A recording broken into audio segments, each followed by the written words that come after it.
आज हामी डिस्कस गर्नेवाला छौँ जर्नल एन्ट्रीको दुईटा टपिकको बारेमा। दुईटा टपिकको बारेमा आज हामी डिस्कस गर्छौँ। पहिलो टपिक के छ भनेको हाम्रो पहिलो टपिक हामी लिइरहेछौँ बिजनेस स्टार्टेड। बिजनेस स्टार्टेड लेखौ है, बिजनेस स्टार्टेड मतलब बिजनेस स्टार्टेड सम्बन्धी तपाईले जर्नल एन्ट्री दियो भने तपाईले कसरी बनाउने त्यसको बारेमा डिस्कस गर्छौं र त्यो सम्बन्धी प्रब्लम्सहरु पनि यहाँ सोल्भ गरेर तपाईलाई म हेराउँछु। त भनेको बिजनेस स्टार्ट गर्दा के हुन्छ त कम्पनीमा त्यो पहिला डिस्कस गरिहालौं।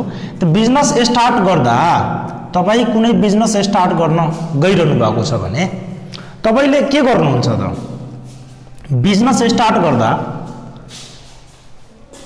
तपाईले पहिला के चाहियो त भनेको त क्याश चाहिहाल्छ हैन। बिजनेस स्टार्ट गर्दा क्याश चाहियो, तपाईले ल्यान्ड चाहिहाल्छ, बिल्डिङ चाहिहाल्छ है, भनेको मेसिनरीहरु चाहिहाल्छ, त्यहाँ मेसिनरी त राख्नै पर्यो, भेहिकल चाहियो, गाडीहरु चाहिहाल्छ हैन, विभिन्न किसिमको इक्विपमेन्टहरु चाहिहाल्छ, बैंकमा पनि ब्यालेन्स राख्नु पर्यो चाहिहाल्छ, फर्निचरहरु चाहिहाल्छ हो। त बिजनेस स्टार्ट गर्दा यति मात्र होइन, अझ धेरै कुराहरु हामीलाई चाहिन्छ जुन हामीले बिजनेस स्टार्ट गर्दा कुनै पनि ओनरले, कुनै पनि बिजनेसको मालिकले त्यो बिजनेसमा इन्भेस्ट गरेको हुन्छ हो। त यो सारा कुराहरु बिजनेसमा हामी इन्भेस्ट गर्छौं भने जर्नल एन्ट्री बनाउँदा हामी कम्पनीको बारेमा सोचेर बनाउँछौं, कुनै व्यक्तिको पर्सनल व्यक्तिको बारेमा सोचेर बनाउँदैनौं या आफ्नो बारेमा सोचेर बनाउँदैनौं, हामी बिजनेसको तर्फबाट बनाउँछौं, कम्पनीको तर्फबाट जर्नल एन्ट्री बनाउँछौं। त्यसैले हामीले के सोच्नु पर्यो भने हामी जुन कम्पनीको जर्नल एन्ट्री प्रिपेयर गर्न गइरहेछौं त्यो कम्पनीमा यो कुराहरु आयो, कम्पनी भित्र यो कुराहरु आयो। त भनेको हामीले पढेको छौं, तपाई ट्रेडिसनल एप्रोचको कुरा गर्नुहुन्छ रुल्स फर डेबिट एन्ड क्रेडिटको भने जब कुनै पनि बिजनेसमा एसेट आउँछ व्हाट्स कम इन, हाम्रो भन्छ नि रियल अकाउन्टले जुन एसेट आउँछ त्यसलाई हामी डेबिट गर्नुपर्छ। त त्यसको नियम अनुसार पनि जानुहुन्छ भने जे कुरा बिजनेसमा लगानी गरिएको छ त्यसलाई डेबिट गर्नुपर्छ। अर्को तपाई मोडर्न एप्रोचको कुरा गर्नुहुन्छ, मोडर्न एप्रोचले के भन्छ कि तपाईको एसेट बढ्यो भने डेबिट गर्नुस्, तिनीहरु सब त एसेट त हो नि, तिनीहरु इन्क्रिज हुन्छ नि, बिजनेसमा अझ आयो भने बिजनेसको एसेट त बढ्छ हो, इन्क्रिज भयो भने हामीले के गर्नुपर्छ डेबिट गर्नुपर्छ। त्यसैले तपाईले के दिमागमा राख्नु पर्यो भने बिजनेस स्टार्ट गर्दा यो सारा कुराहरु बिजनेसमा आएको हुन्छ र यो सारा कुराहरु एसेट हुन्। त्यसैले बिजनेस स्टार्ट गर्ने जुन क्वेशन तपाईले दिएको हुन्छ त्यसमा यिनीहरुलाई के गर्नुपर्छ डेबिट गर्नुपर्ने हुन्छ। अब क्रेडिटमा चाहिँ हामी के गर्छौं त त्यसको डिस्कस गरौं। त भनेको जति पनि बिजनेसमा कुनै पनि बिजनेसको ओनरले आफ्नै बिजनेसमा लगानी गरेको यो जे कुराहरु छ जे पनि लाई के भनिन्छ भने क्यापिटल भनिन्छ। के भनिन्छ क्यापिटल भनिन्छ। मतलब कुनै पनि बिजनेसमा त्यसको ओनरले जे कुराहरु लगानी गर्छ नि त्यो सारा कुरा गएर त्यहाँ के बनिहाल्छ कम्पनीमा क्यापिटल बनिहाल्छ। त क्यापिटल भनेको कम्पनीमा ओनरहरुले लगाएको हुन्छ यो सब सामानहरु। त भनेको जति यो तपाई टपिकहरु हेरिरहनु भएको छ यो सारा कुराहरु कसले लगाएको हुन्छ ओनरले र बिजनेसमा आएर के बनिहाल्छ क्यापिटल बनिहाल्छ हो। त क्यापिटल कम्पनीको लागि के हो त लायबिलिटीज हो। त कम्पनीको लायबिलिटीज के हुन्छ त बढ्छ। त्यसैले क्यापिटल लायबिलिटीज बढ्यो भने हाम्रो नियम अनुसार मोडर्न एप्रोच अनुसार हामीले क्रेडिट गर्नुपर्ने हुन्छ। त्यसैले क्यापिटललाई के गरिन्छ क्रेडिट गरिन्छ। र तपाई ट्रेडिसनल एप्रोचको कुरा गर्नुहुन्छ भने यिनीहरु आयो डेबिट भयो अनि हाम्रो आएर के बनिहाल्यो त भनेको यो यिनीहरु आएर के बनिहाल्यो भने क्यापिटल बनिहाल्यो। त्यसैले यसलाई के गर्नुपर्छ हामीले क्रेडिट गर्नुपर्छ। या पैसा यो सारा कुरा के को लागि लिए भनेको क्यापिटल बनाउनको लागि लिए, त्यसैले यसलाई क्रेडिट गर्नुपर्छ भनेर कन्सेप्ट लिएर हामीले बिजनेस स्टार्टेड या यसलाई के भनिन्छ त बिजनेस कमेन्स्ड पनि भनिन्छ, कमेन्स्ड पनि भनिन्छ हैन। बिजनेस इनिसिएटेड हैन इनिसिएटेड पनि भनिन्छ, इनिसिएटेड हैन, इनिसियल है, भनेको इनिसिएटेड पनि भनिन्छ, इनिसियल पनि भनिन्छ, ठीक छ।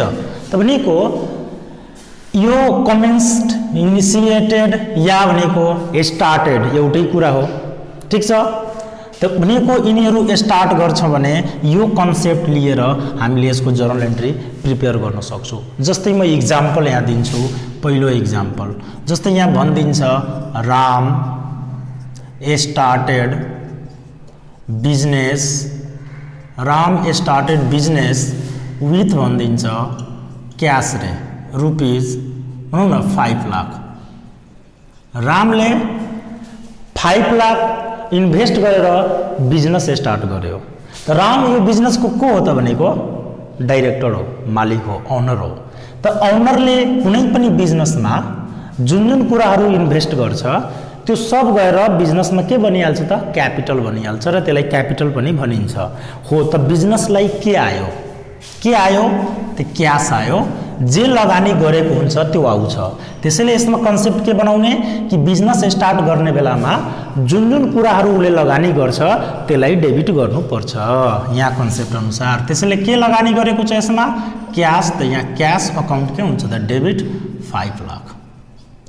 अनि यो गएर के बन्ने हो त क्यापिटल, र हाम्रो के बढ्ने हो त क्यापिटल। त्यसैले यसलाई के लेखिदिनु पर्छ हामीले टु क्यापिटल अकाउन्ट लेखिदिनु पर्छ हाउ मच 5 लाख। र नरेसन लेख्नु पर्छ हामीले being Ram started business with के लगानी गर्यो त क्यास रे। एक टाइपको यस्तो क्वेसन तपाईले आउन सक्छ बिजनेस स्टार्ट सम्बन्धी, कमेन्स सम्बन्धी, इनिसिएटेड सम्बन्धी।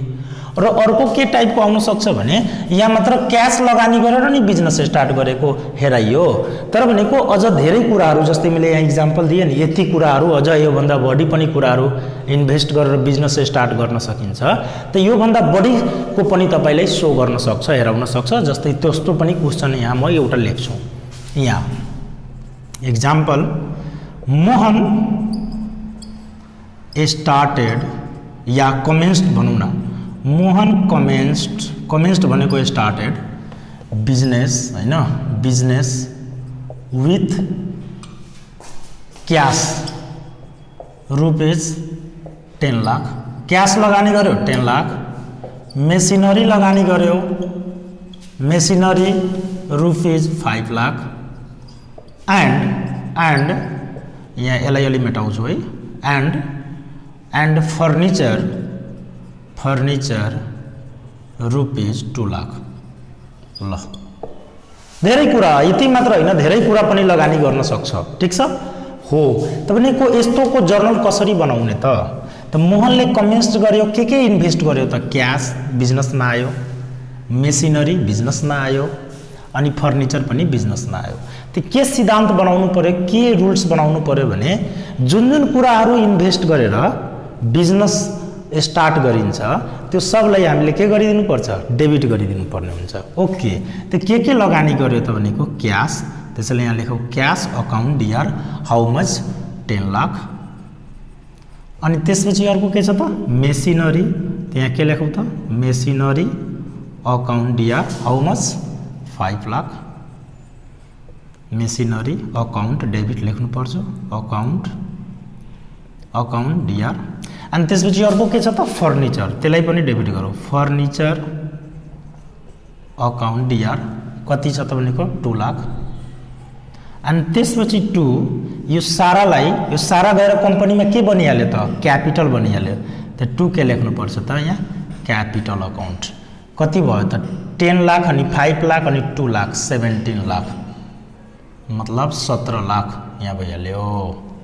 अनि यहाँ नरेसन लेख्न सकिन्छ being Mohan started business with के लगानी गर्यो त है, के लगानी गर्यो त भन्दाखेरि विथ क्यास पनि इन्भेस्ट गर्यो, मेसिनरी पनि इन्भेस्ट गर्यो, मेसिनरी एन्ड फर्निचर पनि इन्भेस्ट गर्यो।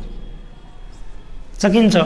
त्यसरी तपाईले बिजनेस स्टार्टेडको क्वेसन सोध्यो भने या त भनेको एउटा सिंगल कुनै कुरा दिन्छ अनि त्यसलाई डेबिट गरेर क्यापिटललाई क्रेडिट गर्ने हो, या त तपाईले के गर्छ भनेको धेरै कुराहरू दिइदिन्छ, त्यो सारालाई के गर्छ जे कुरा इन्भेस्ट गरेको छ सबलाई हामीले डेबिट गरिदिनु पर्ने हुन्छ र क्रेडिटमा क्यापिटल गरिहाल्ने र यसरी नारेसन लेख्नु पर्ने हुन्छ। त्यो यसरी गरेर तपाईले बिजनेस स्टार्टेड सम्बन्धी प्रब्लमहरू जस्तो सुकै सोल्भ गर्न सक्नुहुन्छ। ठीक छ, यस्तो दिन सक्छ तपाईले। अब यसपछि भनेको नेक्स्ट टपिक हामी ड्रइङको बारेमा अहिले डिस्कस गर्नेवाला छौँ एकछिनमा।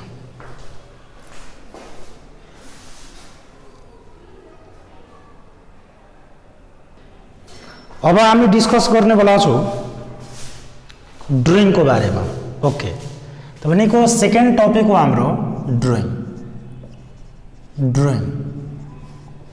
ड्रइङको बारेमा हामी डिस्कस गर्छौँ। ड्रइङ के हो त, पहिला ड्रइङको बारेमा बुझौँ। ड्रइङ भनेको के हो भने जस्तै भनौँ न यो मेरो कम्पनी छ हैन, यो कम्पनीको हैन, अब जस्तै मेरो नाम विजय हैन, अब यो कम्पनीको म ओनर हो अनि यो कम्पनी छ मेरो, यो कम्पनी हो मेरो कम्पनी है। अब यो कम्पनीबाट मैले के गरेँ भने 1 लाख एमाउन्ट झिकिहालेँ। यो कम्पनी मेरै हो, यहाँ एकाउन्टेन्ट राखेको छु, म्यानेजर राखेको छु र यहाँबाट 1 लाख एमाउन्ट मैले झिकिहालेँ, मतलब निकालेँ। अब के हुन्छ कम्पनीहरूको जति दिनभरिमा कलेक्सन हुन्छ नि त्यो हरेक कम्पनीको एउटा एउटा के हुन्छ भनेको ब्याङ्कमा खाता हुन्छ, धेरै ब्याङ्कमा हुन सक्छ। त भनेको त्यो ब्याङ्कमा के गर्छ दिनभरिमा कलेक्सन भएको पैसा लगेर ब्याङ्कमा राखिदिएको हुन्छ। त त्यसैले भनेको हामीले पैसा निकाल्नु छ भने हामी डाइरेक्ट ब्याङ्कबाट निकाल्न सक्छौँ या कुनै कुनै बेला कम्पनीबाट पनि दिनभरि कलेक्सन गरेर राखेको पैसा पनि हामी निकाल्न सक्छौँ। ओके, त भनेको कम्पनीबाट या कम्पनीको ब्याङ्कबाट ब्याङ्क खाताबाट पैसा निकाले म ओनर हो, यो कम्पनीको मालिक हो र कम्पनीको काम मैले गरिनँ, आफ्नो निजी काम गरेँ। निजी काम जस्तै आफ्नो छोराछोरीको लगेर बोर्डिङको फी तिरिदिए, बुझौँ न, कलेज स्कुलको फी तिरिदिए, कलेजको फी तिरिदिए, आफ्नो लागि कपडा किनिहालेँ हैन, आफ्नो बाइकमा के गरे त पेट्रोल राखिदिए, गाडीमा पेट्रोल हालिदिए। त भनेको यो सब खर्च मेरो निजी खर्च हो र यो सब खर्च गरे भने यस्तोलाई के भनिन्छ त ड्रइङ भनिन्छ। मतलब ड्रइङको एक्चुअल डेफिनेसन के हुन्छ भने कुनै पनि कम्पनीको डाइरेक्टर या कुनै पनि कम्पनीको मालिकले आफ्नो कम्पनीबाट पैसा निकाल्यो र निजी काममा खर्च गर्यो भने त्यस्तोलाई के भनिन्छ त ड्रइङ भनिन्छ। ओके, त भनेको यो त तपाईँ बुझ्नुभयो। अब यो ड्रइङमा कस्तो किसिमको क्वेसन तपाईँलाई इक्जाममा दिन्छ त यहाँ म जे लेखाउँछु ठ्याक्कै त्यस्तै क्वेसन दिने हो, एमाउन्ट चेन्ज होला है। तर ठ्याक्कै 4वटा कन्डिसन छ यसको र त्यही 4वटा कन्डिसनमध्ये एउटा कन्डिसन तपाईँलाई यदि ड्रइङबाट दियो भने सोध्छ। एकदम क्लियरली यसलाई बुझ्नु होला। के छ कि भनेको पहिलो कन्डिसनको यहाँ म कुरा गर्दैछु। यहाँ मैले लेखेँ क्यास विथड्रो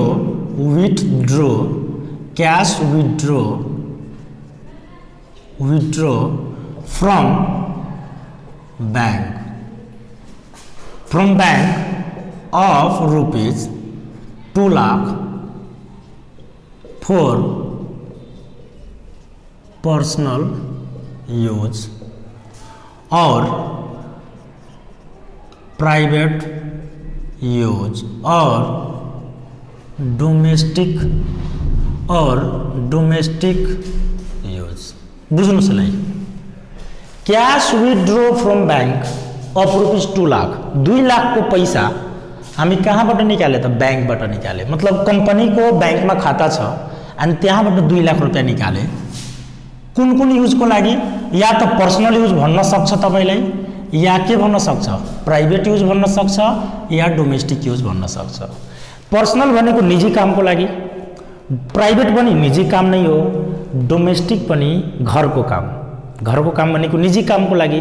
मतलब बिजनेसको कामको लागि हामीले बिजनेसबाट पैसा निकालिन, बिजनेसबाट त पैसा निकाले तर निजी कामको खर्चमा गरे, निजी खर्चमा त्यसलाई लगाए, त्यो पैसालाई निजी खर्चको लागि त्यो पैसा युज गरे हो।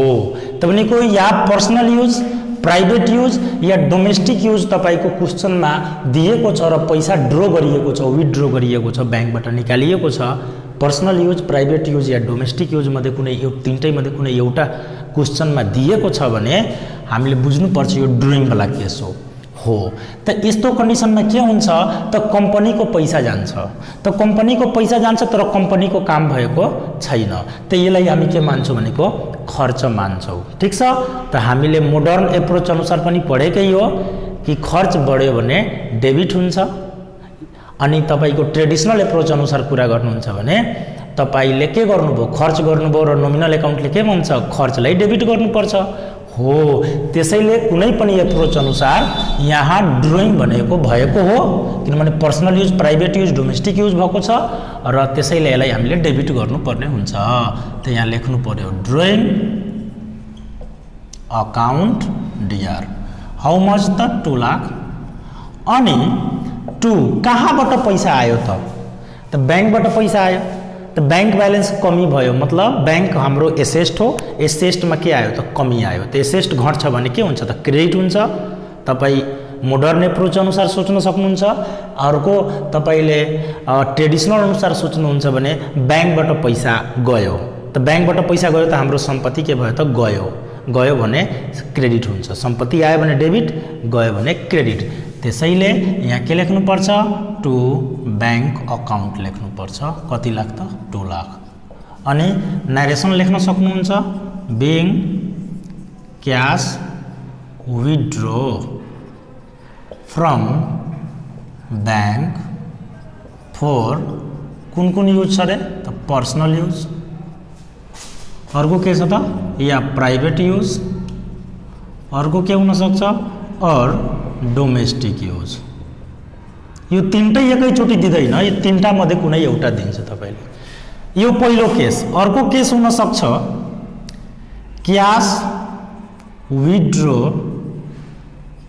फ्रम बैंक, यो अलि सामने भयो है, यहाँ लेखौ क्याश विथड्रो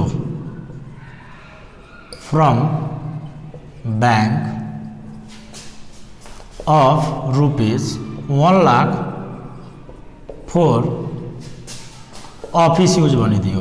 कुन यूज भनिदियो, ऑफिस यूज भनिदियो। यहाँ बुझ्नुस् ल, अब क्याश यहाँ पनि विथड्रो गरेको छ, यहाँ पनि क्याश विथड्रो गरेको छ, यहाँ कहाँबाट गरेको छ बैंकबाट, यहाँ पनि बैंकैबाट गरेको हो। अनि यहाँ 2 लाख यहाँ 1 लाख को एमाउन्ट त चेन्ज भइरहन्छ, तर यहाँ के भनेको छ personal use, private use, domestic use भनेको छ। मैले सुरुमै भने personal use, private use, domestic use दियो भने त्यसलाई ड्रइङ भनिन्छ, त्यसैले यो खर्च हो, ड्रइङलाई डेबिट गरियो। तर यहाँ के भनेको छ अफिस युज, मतलब मेरो पसलबाट मैले पैसा झिके र आफ्नो निजी काममा खर्च गरिन, पसलमै कुनै सामान थिएन हैन, अनि त्यही सामान किनेर ल्याएर के गरे त पसलमा राखिदिए भने यो के भयो त अफिस युज भयो। या मेरो अफिस छ, मेरो कम्पनी छ, त्यो कम्पनीबाट पैसा निकाले र कम्पनीको र मटेरियल कच्चा पदार्थहरू थिएन अनि ल्याएर कम्पनीमा के गरिदिए, राखिदिए भने त्यो त म अफिसको काम गरेँ नि त, त्यो पैसाले निजी काममा त खर्च गरिन नि त हो। त्यसैले personal use, private use, domestic use दिन्छ भने हामीले ड्रइङ एकाउन्ट या टु बैंक एकाउन्ट लेख्नुपर्छ। अनि अफिस युज दियो भने त्यो निजी कामको लागि खर्च भएको छैन, त्यो अफिसको कामको लागि, कम्पनीको कामको लागि खर्च भएको कारणले हामीले यहाँ ड्रइङ यसलाई मानिँदैन। त्यसैले यसमा के गर्ने त भनेको पैसा आयो, कहाँ आयो त कम्पनीमा आयो भनेर मान्नुपर्छ। त्यसैले यस्तोलाई के गर्नुपर्छ, क्याश अकाउन्ट डिआर, अनि पैसा कहाँबाट ड्रो भयो त बैंकबाट, त टु बैंक एकाउन्ट लेख्नुपर्छ। हाउ मच त 1 लाख, अनि यहाँ पनि कति त 1 लाख, 1 लाख। ठीक छ। अनि नरेसन लेख्न सकिन्छ, being cash withdraw from bank for office use, मजाले नो प्रॉब्लम। अब दुईटा केस अझ बाँकी छ, हेरिहाल्नुस् यहाँ फटाफट। अब अर्को केसले के भन्छ भने जस्तै क्याश हैन, cash withdraw from business, cash withdraw from business of ₹40,000 for personal use, personal use, personal use या प्राइवेट युज या डोमेस्टिक युज, तीनटै मध्ये कुनै युज दिन सक्छ। क्लियर छ? त यहाँ हेर्नुस् त यहाँ पनि क्याश निकालेको, यहाँ पनि क्याश निकालेको, यहाँ पनि क्याश निकालेको, विथड्र गरेको। तर योलाई र यसलाई कहाँबाट विथड्र गरेको त ब्याङ्कबाट, तर यसलाई विथड्र कहाँबाट गरेको त बिजनेसबाट। त भन्नुको अर्थ के छ कि भनेको एले र एले पैसा निकालेको छ, कहाँबाट निकालेको छ भने यहाँ लेखिदिउँ मैले, यहाँ यसले र यसले बिजनेसबाट पैसा निकालेको होइन, ब्याङ्कबाट निकालेको छ। मतलब बिजनेसको खाता छ ब्याङ्कमा, त्यहाँबाट पैसा निकालेको छ। तर यसले के गर्यो, दिनभरि बिजनेसमा कलेक्सन गरेर ड्रोवरमा राखेको जो पैसा छ त्यही पैसा यसले के गरिदिएछ, यसले झिकेको छ। अनि कुन कामको लागि खर्च गरेको छ भने पर्सनल युजको लागि खर्च गरेको छ।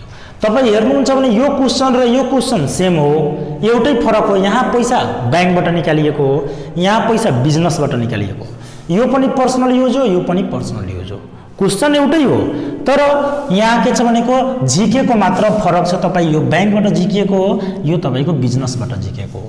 त जब तपाईँको पर्सनल युज त भएकै हो, यहाँ पनि पर्सनल युज भएको हो भने ड्रइङ त भइहाल्छ। यो पनि ड्रइङ हो, निजी काममा खर्च भएको छ भने हामीले ड्रइङ पहिला डेबिट लेखिहालौँ। Drawing account DR how much भनेको त 40,000, ठिक छ। अनि 2 यहाँ कहाँबाट पैसा निकाल्यो, ब्याङ्कबाट, त्यसैले यहाँ ब्याङ्क लेखियो। तर यहाँ भनेको बिजनेसबाट निकालेको कारणले ब्याङ्क लेख्न मिल्दैन, किनभने ब्याङ्कबाट त पैसा आएको छैन नि त हो।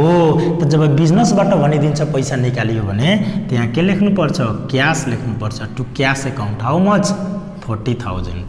अनि यहाँ नरेसन लेख्नु पर्यो, being cash withdraw from business for कुन युज त पर्सनल युज रे भइहाल्यो। अब लास्ट कन्डिसन बाँकी छ। लास्ट कन्डिसन त भनेको म लास्ट कन्डिसन यसलाई मेटाएर अनि यही बनाउँछु म लास्ट कन्डिसन, ठिक छ। यही बनाउँछु म लास्ट कन्डिसन, यसलाई मेटाएर यही बनाइदिन्छु लास्ट कन्डिसन यहाँ। ल अब हेर्नुहोस् लास्ट कन्डिसनमा के भनेको छ त, अब म यहाँ लेखेँ goods withdraw from business of rupees 20,000 for personal use। ल हेर्नु त, यो भन्दा पहिला यहाँ जुन लेखा थिए त्यसमा पनि क्यास निकालेकै हो, यहाँ पनि क्यास निकालेकै हो, यहाँ पनि क्यास निकालेकै हो। मतलब बिजनेसबाट पैसा निकालेर निजी काम या अफिस युजको लागि खर्च गरिरहेको थियो यिनीहरू क्वेसनहरुमा। तर यो क्वेसनमा के निकालेको छ त, गुड्स भनेको माल सामान। जस्तै भनौँ न एउटा बिस्कुट फ्याक्ट्रीमा म काम गरिरहेको छु या मेरो हो, त म यहाँ ओनर छु, त यहाँबाट 10 कार्टुन के गरे त है 10 कार्टुन हामीले के गरे त भनेको बिस्कुट निकालेर अनि आफ्नो निजी कामको लागि खर्च गरिदिए, पर्सनल युजको लागि खर्च गरिदिए। यसले यही त भनेको छ, खाली क्यास थोरै विथड्रो हुन्छ, निजी काममा खर्च हुन्छ, तपाईको सामान पनि निजी काममा खर्च हुन सक्छ। आखिर त्यो बिजनेसमा त्यो सामान जुन निकालेर निजी खर्च गरेको छ, पर्सनल युज गरेको छ, त्यहाँ भइदिएको भए त्यो बेचेर त पैसा त निकाल्थ्यो नि हो। तर त्यो त भएन, निजी काममा लगेर खर्च गरिलियो हो। त्यसैले यो बिजनेसको लागि के हो त, खर्च हो। यहाँ के भन्छ, गुड्स विथड्रो फ्रम बिजनेसबाट गुड्स निकाल्यो। अब क्यास निकालेको छैन, अब के निकालेछ, गुड्स सामान। कुन युजको लागि, पर्सनल युजको लागि, निजी कामको लागि। त यो कम्पनीको खर्च हो, यसलाई पनि कम्पनीले खर्च भन्छ। त्यसैले यसलाई बनाउँदा पनि हामीले जहाँ पर्सनल युज हेर्ने बित्तिकै हामीले के गर्नुपर्छ, ड्रइङ गर्नुपर्छ। त्यसैले ड्रइङ अकाउन्ट के गर्नु पर्यो, डेबिट गर्नु पर्यो। हाउ मच 20,000 टु हैन। त यहाँ तपाईले बिजनेसबाट ब्याङ्कबाट निकाल्नुभयो त यहाँ ब्याङ्क लेख्नुभयो, यहाँ तपाईँ बिजनेसबाट निकाल्नुभयो त क्यास लेख्नुभयो। अब तपाईँ बिजनेसबाटै सामान निकाल्नुभयो, पैसा त निकाल्नु भएको छैन नि हो। त्यसैले हाम्रो बिजनेसको के गयो त भनेको गुड्स गयो। या त गुड्स एकाउन्ट लेख्नु पर्यो और परचेज एकाउन्ट लेख्नु पर्यो, परचेज अकाउन्ट। पर्चेज किन लेख्ने त भनेको यो सामान हामीले पनि कुनै न कुनै बेला किनेको होला तब नि तँले निकालेर लग्यो हो त्यसैले यसलाई हामीले पर्चेज या गुड्स मध्ये कुनै एउटा युज गर्न सक्छौ दुवै न युज गर्ने अनि यहाँ 20,000 ठीक छ बुझाउनको लागि मैले दुवै लेखिदिए तपाई बनाउँदा दुवै मध्ये एउटा युज गर्नु होला र नरेसन मजाले लेख्न सक्नुहुन्छ बिङ गुड्स हैन यहाँ goods withdraw from business for personal use रे पर्सनल यूज भइहाल्यो त यसरी मैले तपाईलाई ड्राइङको बारेमा कतिवटा कन्डिसन सिकाए चारवटा कन्डिसन सिकाए यो चारवटा कन्डिसन मध्ये एउटा कन्डिसन तपाईलाई ड्राइङको बारेमा सोध्यो भने सोध्छ पहिलो कन्डिसन पैसा निकाल्छ बैंकबाट पर्सनल यूजको लागि दोस्रो कन्डिसन पैसा निकाल्छ कहाँबाट भनेको त बैंकैबाट तर अफिस युजको लागि निकाल्छ तेस्रो कन्डिसन पैसा निकाल्छ कहाँबाट त बिजनेसबाट पर्सनल युजको लागि र चौथो कन्डिसन सामान निकाल्छ कहाँबाट त बिजनेसबाट पर्सनल युजको लागि ठीक छ त्यो चारटै कन्डिसन तपाईलाई पढ्नु भयो बुझ्नु भयो भने तपाईलाई यो ड्राइङमा कुनै समस्या आउनेवाला छैन है त त्यसैले ड्राइङलाई यो तरिकाले हामी वेल तरिकाले बुझ्न सक्छौं कन्सेप्चुअली ठीक छ है आजलाई यति हो अरु भिडियोहरु यसपछिको भिडियोहरु तपाईलाई यसपछिको जुन टपिकहरु हुन्छ जर्नलको अझ भिडियोहरुमा राख्नेवाला नै छौ र के छ भनेको यो तपाईले जर्नल एन्ट्री बुझ्नको लागि यो भन्दा पहिलाको जस्तै बेसिक एकाउन्टिङ टर्म्सहरु र त्यसपछि भनेको रुल्स फर डेबिट एन्ड क्रेडिटको दुईटा एप्रोच छ एउटा ट्रेडिसनल एप्रोच एउटा मोडर्न एप्रोच यो दुवै तपाईले के गर्नुपर्छ पढ्नुपर्ने हुन्छ र त्यसको लागि तल डिस्क्रिप्सनमा त्यसको लिंक दिएको छ त्यसलाई गएर तपाई त्यसलाई हेर्न सक्नुहुन्छ त्यो हेरिसकेपछि यो बुझ्नलाई तपाईलाई सजिलो हुन्छ ओके धन्यवाद र यो भिडियो तपाईहरुलाई मन परेको छ र अझसम्म सब्स्क्राइब गर्नु भएको छैन भने तपाई प्लिज हाम्रो च्यानललाई सब्स्क्राइब गरिदिनु होला र भिडियोलाई साथीलाई शेयर गर्न नबिर्सनु होला शेयर गर्नुस् र आफू पनि पढ्नुस् अरूलाई पनि पढाउनुस् थ्यांक यू